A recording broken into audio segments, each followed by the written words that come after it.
Mas ok, Islana, muito obrigado, viu, pelo seminário, muito bom. Agora o último seminário, Tatiana, quando tá, fica à vontade. Oi, gente. Vou compartilhar minha Olá. tela aqui.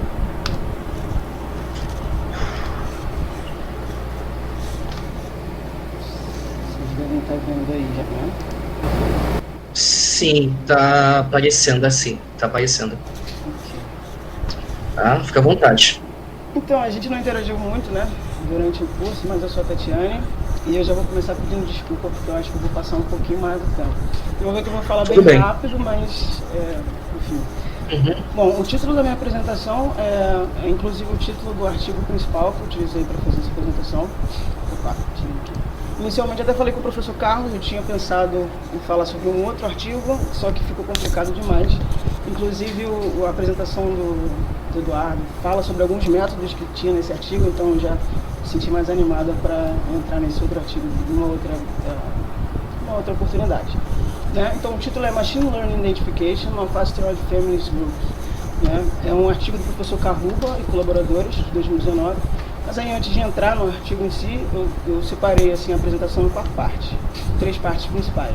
A primeira parte eu vou fazer uma introdução rápida, primeiro, sobre asteroides, famílias de asteroides, forma mais comum, a forma padrão, né, de classificar famílias de asteroides, e dar um pontapé para o próximo tópico, que é sobre machine learning, né, que o Eduardo também comentou. Então, aí, nesse tópico de machine learning, eu vou falar muito rápido também sobre a definição, e métricas de avaliação de modelos, no caso aqui de classificação. Depois eu vou falar sobre o artigo em si, do professor Carruba e colaboradores, só que nesse artigo ele acaba comparando os resultados dele com um artigo anterior, que é de 2015. Então eu também vou apresentar muito rápido os resultados desse artigo de 2015 e a gente fala do artigo principal e depois eu apresento algumas referências. Né? Então, iniciando, né? Asteroides são pequenos corpos do sistema solar. A gente tem também cometas no meio desses pequenos corpos, mas aqui nessa apresentação a gente vai focar só nos asteroides. São pequenos corpos basicamente rochosos, tá? E eles são primitivos, eles trazem informação sobre a evolução do sistema solar de uma forma geral. Então essa é a importância da gente estudar esses objetos. Aqui na esquerda eu tenho um gráfico com 2 parâmetros orbitais de asteroides, apenas aqui a gente só tem asteroides, tá? Uma região específica do sistema solar, que é a região do sistema solar interno, que é até mais ou menos aqui 6 unidades astronômicas. Então aqui no eixo Y a gente tem a inclinação da órbita desses asteroides, e aqui a gente tem o eixo X, o semi-eixo principal da órbita, em unidades astronômicas. E a primeira coisa que a gente percebe é que esses objetos eles não se distribuem, né, nesse plano aqui de forma uniforme. Né? Eles se aglomeram e ficam em determinadas regiões mais agrupadinhas. E essas aglomerações, esses agrupamentos, eles trazem para a gente vínculos físicos sobre o sistema solar e sobre esses objetos, de uma forma geral. Aqui no gráfico à direita, a gente também tem a mesma representação, na mesma região do sistema solar, só que aqui numa representação um pouco mais visual, né? A gente consegue entender melhor onde esses objetos estão no sistema solar. Os pontinhos verdes representam os asteroides que estão numa região onde eles estão em maior parte, que é o cinturão principal dos asteroides. E aqui nesse gráfico à esquerda, essa parte aqui que vai mais ou menos de 2,2 unidades astronômicas até 3,3, alguma coisa assim. Tá? Então a maior parte deles está aqui nesse cinturão principal. Esse cinturão principal se divide em 3 partes. A primeira parte é a parte mais interna dele, que é a parte aqui mais próxima do Sol, nesses pontinhos verdes, que a gente chama de cinturão principal interno. A gente tem uma parte mais intermediária, que é mais ou menos no meio, aqui nesse gráfico aqui, está por aqui. Tá? E a gente tem a parte mais externa, que é o cinturão externo. Tá? E é aqui onde está a maior parte desses objetos. Então agora que a gente tem uma ideia, né, do que são asteroides, a gente já pode definir o que são famílias de asteroides. E famílias de asteroides nada mais é do que um grupo de asteroides que tem uma origem comum. Tá? Essa origem ela pode ser dada a partir de 2 eventos, basicamente, um evento de colisão ou um evento de fissão. No caso, colisão, tem um asteroide alvo, um asteroide projétil, eles colidem, geram ali fragmentos, e todo mundo, né, os fragmentos, os projéteis e os alvos formam o que a gente chama de família colisional. A gente também tem um evento da fissão, né, que é onde o asteroide está girando e dependendo ali da estrutura interna dele e da velocidade de rotação, ele pode se fissionar. Né? E a gente também tem uma família, mas aí é uma família fissional. acredito eu, não vi esse nome, né? Mas não é uma família colisional. Aqui nesse trabalho eu só vou mostrar resultados sobre famílias colisionais. Tá? E uma forma muito comum da gente identificar, uma das formas comuns da gente identificar famílias colisionais é no espaço de fase de elementos orbitais próprios. E o que são elementos orbitais próprios? Né? São os elementos orbitais quando a gente tira a interação desses asteroides com corpos maiores, como por exemplo planetas. Então a gente viu que eles estão aqui, em geral, antes do planeta Júpiter, né? Aqui é a órbita do planeta Júpiter, não comentei, né? Mas é a órbita do planeta Júpiter, e a maior parte dos asteroides estão aqui. Né? Eventualmente eles podem ter um encontro um pouquinho mais próximo com o planeta Júpiter, ou até com planetas mais internos, Marte, né? E isso vai perturbar a órbita deles. Tá? Quando a gente tira essa perturbação, a gente tem o que a gente chama de elementos orbitais próprios. E esses elementos orbitais próprios, eles são constantes de movimento, uma escala de tempo aí de alguns milhões de anos. Tá? Então é nessa região, ou é nesse espaço de fase que a gente consegue identificar essas famílias. Aqui eu coloquei alguns exemplos, né?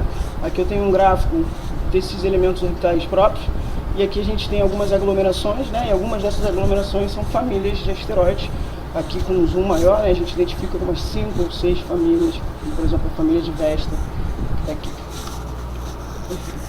Tá. Então a forma mais comum da gente identificar famílias de asteroides é usando o método de aglomeração hierárquica, ou Hierarchical Clustering Method. Nesse método a gente calcula a distância entre dois asteroides dentro desse espaço de fase de elementos orbitais, né, e a gente define uma métrica, né, para calcular essa distância dentro desse espaço de fase. Caso um segundo objeto, a gente pega um par de objetos, né? Então, caso o segundo objeto esteja a uma distância mínima do primeiro objeto que eu estou comparando, e essa distância mínima é o que a gente chama de cutoff, que é esse D0, vou dizer então que esse segundo objeto faz parte então da família desse primeiro objeto, né, que a gente está representando aqui nesse primeiro quadro. Dois objetos próximos, calcula a distância mínima, a distância entre eles, né? Se está dentro do cutoff, eu aglomero e digo que, né, que é um grupo. E recalculo todas as outras distâncias. Né? Faço isso, pego um outro par de objetos, calculo a distância entre eles, se está dentro do cutoff, aglomero, enfim. A gente vai fazendo isso até não sobrar mais nenhum objeto que não tenha sido aglomerado, tá? Ou identificado, né, como sendo membro de algum grupo. A saída principal desse método é o dendrograma, tá?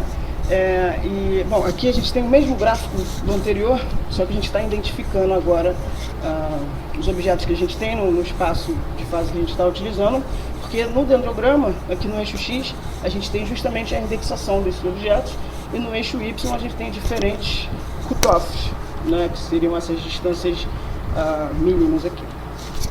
Perfeito.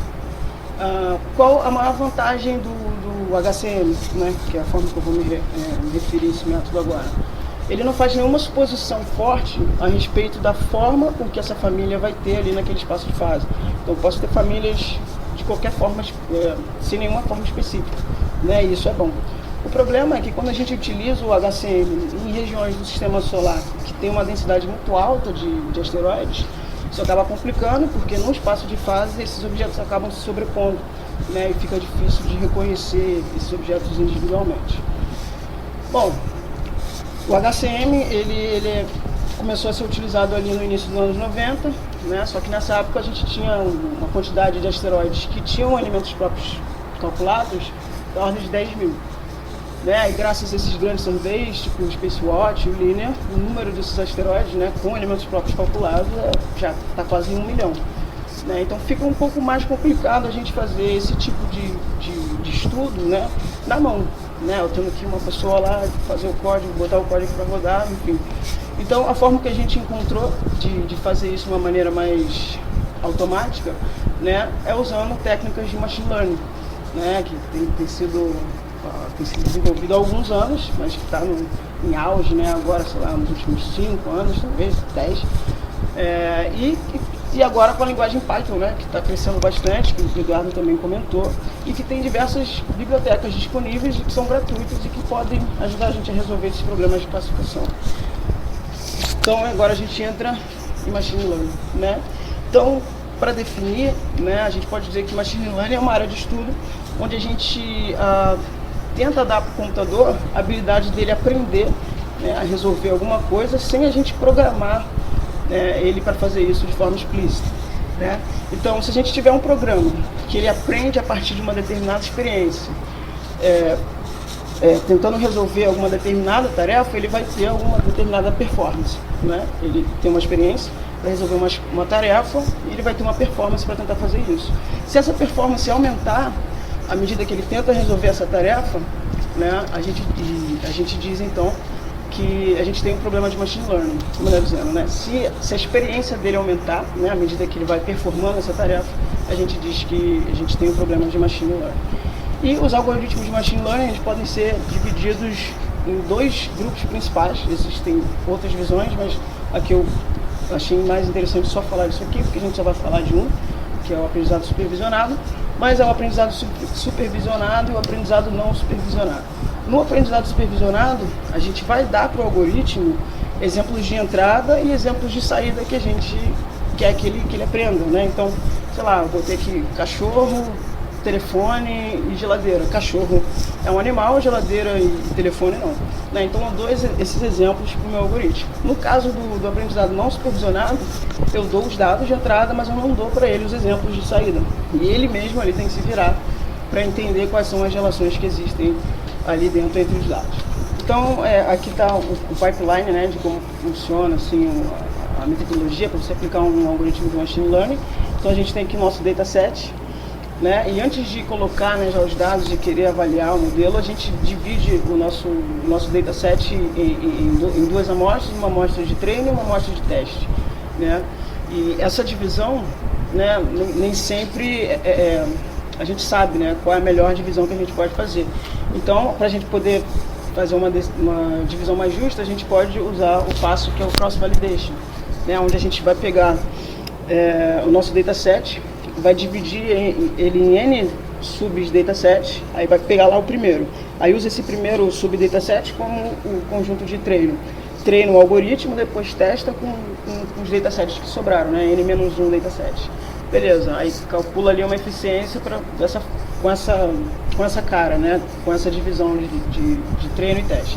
Depois faz isso com o segundo sub-dataset que você separou.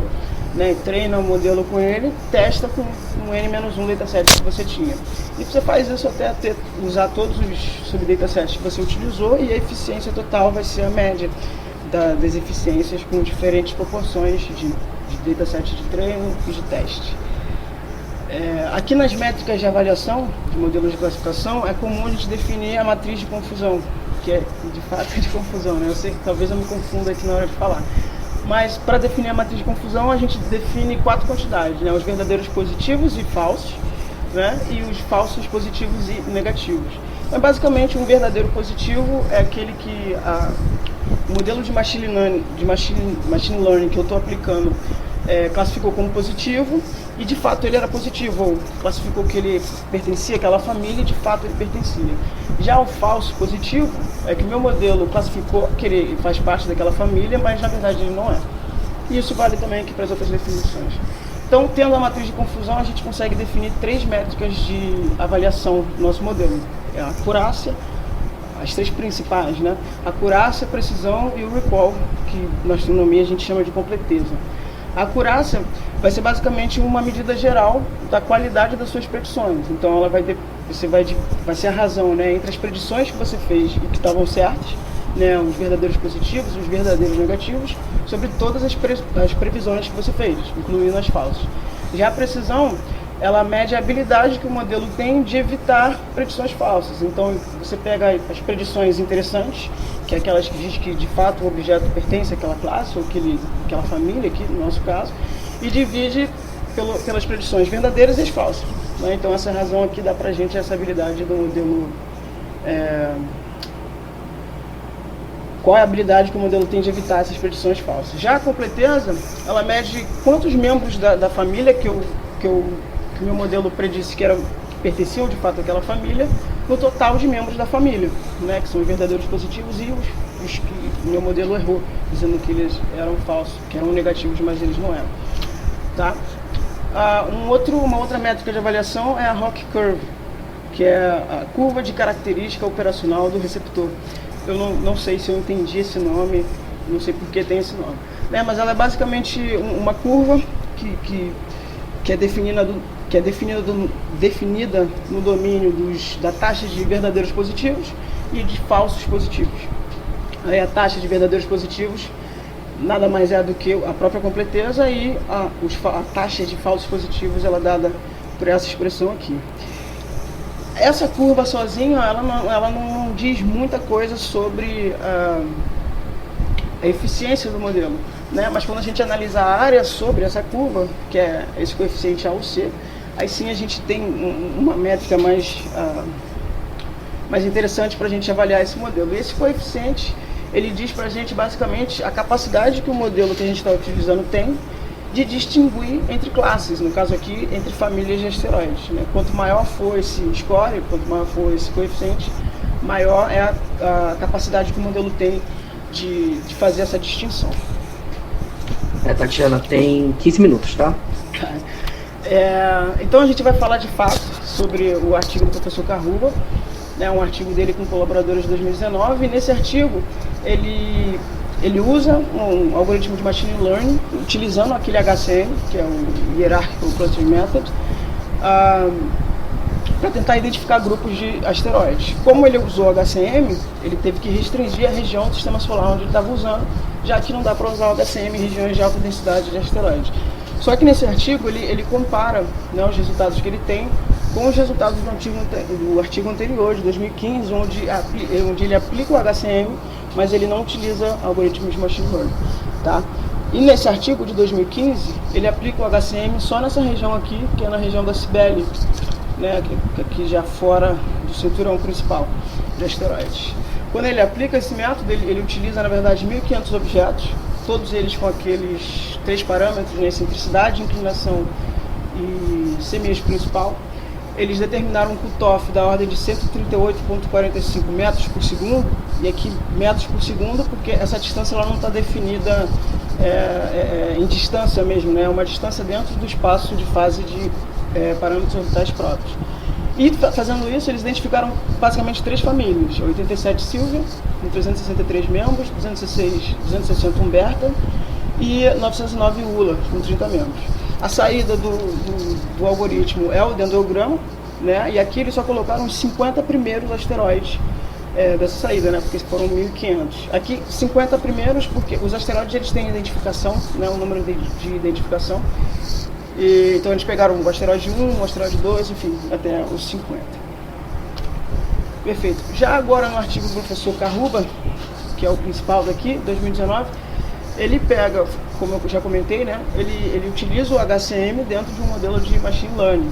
Só que para usar o HCM, ele tem que restringir a região do sistema solar que ele está utilizando, que ele vai analisar. Então ele pega aqui a região do Hungária, tá? Ele pega todo o cinturão principal, só que só nessa região aqui, onde a gente tem inclinações altas, que é onde a gente tem menores densidades de objetos, e pega aqui também na região da Cibele. E aqui está a definição, né, mais rigorosa dessas regiões no sistema solar.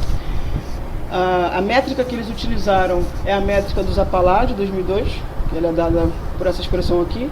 Aí aqui o delta seria a diferença, né, entre o semi-eixo principal de um par de asteroides dentro daquele espaço de fase, e a barra significa a média, né, do semi-eixo, ou enfim, da excentricidade de um par de objetos também naquele espaço de fase. Aqui eles definiram, né, o que seria uma família robusta para eles, né? Como é que a gente sabe que a gente identificou uma família e isso é robusto, né? Então eles determinam o cutoff, aquele D0, só que eles jogam para 10 metros por segundo para mais e para menos. Então eu determinei a família com aquele cutoff. Mas se eu aumentar o cutoff em 10, eu também tenho que identificar aquela família. Se eu jogar o cutoff para menos 10, também tenho que identificar, tá?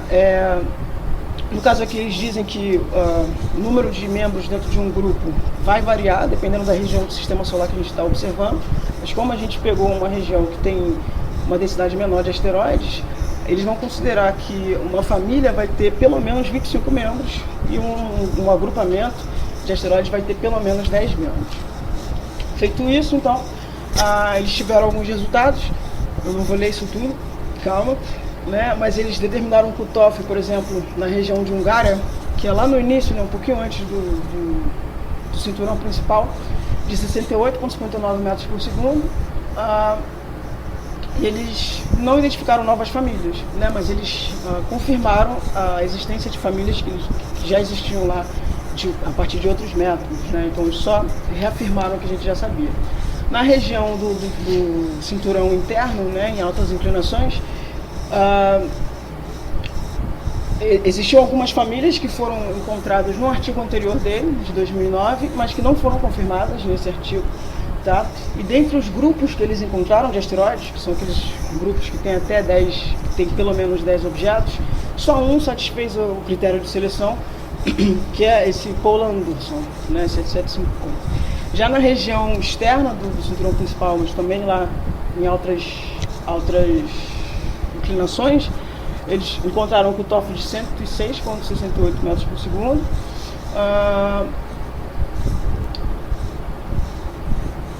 Eles encontraram, né, eles reencontraram, né, famílias que eles já tinham encontrado em outros trabalhos, como em 2010, por exemplo, e identificaram mais 2 famílias e mais 2 grupos de asteroides. Na região da Cibele também, eles, na verdade, eles não encontraram famílias ou grupos, mas eles também confirmaram a existência de outras famílias, das famílias que já existiam, desculpa. E na região da Cibele, a mesma coisa. Aqui está um gráfico que eles colocaram, mostrando algumas famílias que eles encontraram. Eles não colocaram todas, vocês viram um monte de família, fica um desenho bem ruim, né? Tá, só para avisar que já tem 20 minutos, tá? Mas ok. Prossiga. Então aqui na parte de avaliação das métricas, né? Para eles fazerem isso, para eles avaliarem o modelo que eles utilizaram, eles fizeram a matriz de confusão, né, para aquelas 3 famílias que foram identificadas no artigo de 2015, que Silvia, Alberto e Ula, e com 3 famílias que eles identificaram só nesse trabalho de 2019, que eles não identificaram em 2015. Nisso a gente vê que a acurácia, por exemplo, do modelo é bem alta, né, sempre acima de 89,5, o qual a completeza também bem alta, com exceção aqui da família de Lidina, mas que ainda está bem alto, né? Mas ele comenta no artigo que provavelmente isso tem a ver com o fato da densidade de asteroides ali na região de Lidina ser maior, e a gente vê isso aqui, né? Ela está abaixo de 0,3 no seno da inclinação, que é uma região onde tem mais objetos. Tá? E o grande problema do método, né, de aplicar HCM com Machine Learning é a precisão. E ele comenta que isso é porque métodos de Machine Learning, de classificação, né, de agregação, eles tendem a encontrar muitos objetos, né, e isso faz com que a precisão caia um pouco mais. Tá? Aí, bom, para continuar avaliando, né, a eficiência, né, do modelo, eles dividiram agora de novo, né, o dataset, só que esse dataset agora não é aquele primeiro com todos os objetos, mas aqueles objetos onde eles tiveram, onde o algoritmo de Machine Learning falou, né, ele é membro dessa família aqui, ele é membro daquela ali e tudo mais. Então ele pegou a saída do modelo de Machine Learning, dividiu num conjunto de treino com 60% e um conjunto de teste com 40% e aplicou um modelo de regressão logística, né? O modelo de regressão logística ele basicamente serve para a gente quantificar, né, um modelo de variável binária. Então, por exemplo, eu tenho um objeto que faz parte ou não desse grupo, eu vou lá e atribuo um valor para ele, sei lá, faz parte, eu digo que é 1, não faz parte, eu digo que é 0. Né? E a gente vai computando a probabilidade dos objetos que estão no modelo de teste a partir da saída dos modelos de treino. Tá? Perfeito. Então, feito isso, né, eles computaram a taxa de positividade, né, e a taxa de falsos positivos também, e fizeram, né, aquela ROC curve, né, e aqui estão aqueles parâmetros, né, da área abaixo da curva ROC curve. Né, e todos esses valores são bem altos, né? Tem alguns um pouco mais baixos, justamente na região de Lidina, que tem uma densidade um pouco maior, mas são todos valores muito altos e bem satisfatórios. Então, como conclusão, o artigo diz que esses resultados eles mostram que, né, aplicar algoritmos de machine learning para classificação de famílias de asteroides tem um potencial muito grande de dar certo, né? A gente viu aqui os coeficientes, só que ele comenta que computacionalmente a eficiência entre aplicar o HCM com machine learning e aplicar o HCM sem machine learning é basicamente a mesma. A questão é que o HCM, com machine learning, ele consegue identificar famílias muito mais facilmente, tá? Uma outra questão, né, do porquê que aplicar machine learning com HCM é interessante, é porque quando a gente faz um dendrograma, com Python ele sai quase que instantaneamente, né? E eu não mostrei aqui, mas nos artigos onde eles aplicam HCM sem o machine learning, eles fazem um gráfico chamado de estalactite, diagramas de estalactite, que é uma coisa que parece que gasta bastante tinta do computador, né? E é bem, tem um custo muito alto, né, para você poder programar isso sair direitinho na sua tela, né? Então, o machine learning acaba facilitando, né, todo esse processo. Eu cheguei a mandar um e-mail, é o último slide, tá? Eu cheguei a mandar um e-mail para o professor Karuba, porque inicialmente, acho que eu comentei, inicialmente eu queria falar sobre o paper dele de 2020, onde ele aplicava 9 métodos de standalone e assemble, né, tipo esse GBoost, Shadabush que o Eduardo comentou, só que ficou bem complicado, eu descobri que não ia dar para eu explicar tudo, também não daria tempo, e ele chegou a me mandar o código de os dados de 2019, só que ele pediu para eu não divulgar, porque ele falou que não estava muito elegante e tudo mais, porque ele mistura códigos em Python com Fortran, então é uma confusão mesmo, eu nem consegui entender como que eu rodo o código. Mas eu resolvi mostrar um código que ele deixou aberto no GitHub dele, onde ele não aplica o HCM, mas ele aplica o KNN, que é o K Nearest Neighborhood, né? Eu só queria mostrar o quão simples é fazer isso com Python. Claro, né, pode ficar muito mais complicado, mas é relativamente simples. Então aqui ele importa lá as bibliotecas que ele vai utilizar, aqui ele define algumas constantes, aqui ele lê o conjunto de dados, define que é um conjunto de treino,